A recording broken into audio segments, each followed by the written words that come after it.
It means that citizens have a meaningful stake and a voice in the way that natural resource wealth in their country is being developed. The other argue that for a very long time, this has been the exclusive reserve of multinationals and that it has to change, and that citizen equity participation is one way of achieving that. The counter argument is this, that typically when we enact such policies, actually, it's just part of the bigger political economy, which is to say, politicians using the power to legislate to benefit a few at the expense of the population. This is contrary to the notion that natural wealth should be for the benefit of all. The other counter-argument is that it is incumbent upon citizen entrepreneurs to compete with their peers in the world, and that the state has no role in fronting for these entrepreneurs. And so some advocate for it, and others are opposed to it. To be honest, I have no specific preference, nor do I think there's any one particular policy approach that is perfect. I think whichever one you take, you're going to find some challenges. But I do recognize a couple of things. One is this, that actually it isn't a level playing field. Multinationals have a tremendous advantage, one of which is their capacity to raise capital, whereas citizen entrepreneurs do not have this advantage.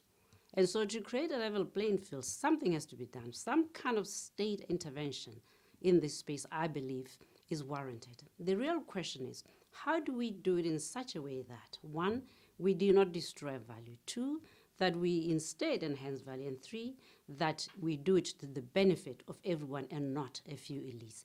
And so in the long run, I think policies that drive towards economic justice in this space are much more important than whether or not those policies regulate citizens or that they regulate foreign multinationals. The short answer is no. Entrepreneurship cannot be legislated. Having said that, I'm not advocating for entrepreneurship to be legislated. On the contrary, what I'm advocating for is for governments to create a level playing field wherein citizens can compete fairly with their foreign counterparts.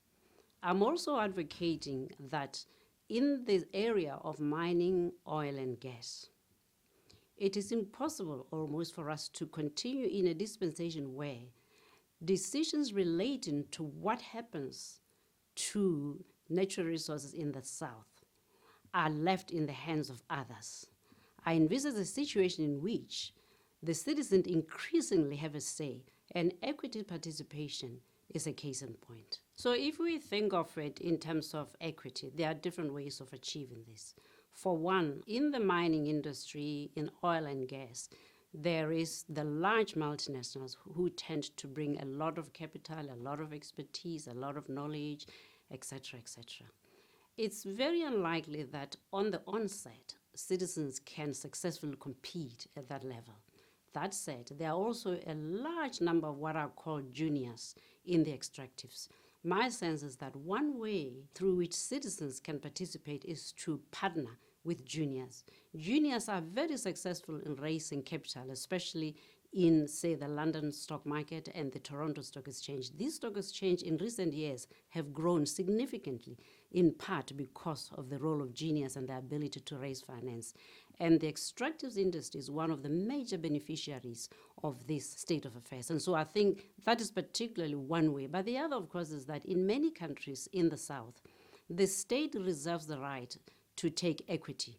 It's possible that instead of the state being the equity holder, that can be made available instead to citizens on the same terms as their foreign counterparts. In some countries, governments have determined that because large deposits require a lot of capital, because large deposits require a lot of expertise, that it is probably less risky to license those deposits to multinationals who are better able to sweat the assets, so to speak.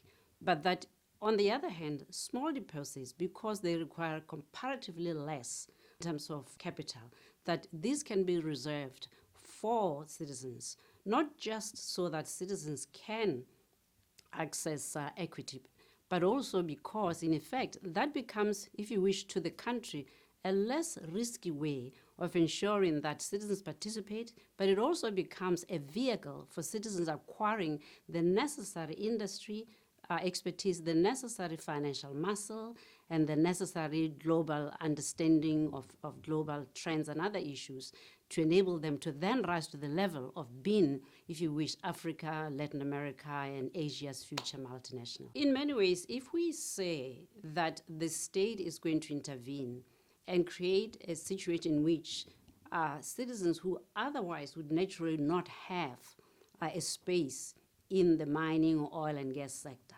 So already, by definition, the citizens are not held to the same standard. But having said that, let us be clear.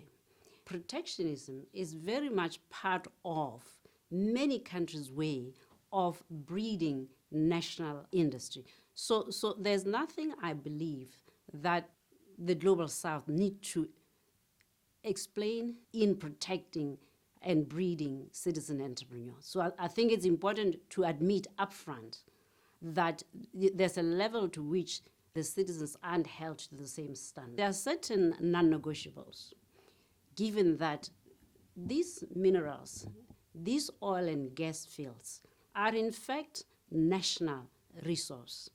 And therefore, to the extent that they are a national resource, the value they deliver to the nation, the benefits they deliver to citizens, the obligation they have from an environmental, a taxation, a sustainability perspective, those are non-negotiables. Because if we then lower the standards with respect to those things, by definition, what we have done is sold the family silver. And this, in my view, is a non-starter. The presupposition here is that in terms of economic, social, and environmental contribution, their contribution is the same, if not better, because otherwise, how do you justify it?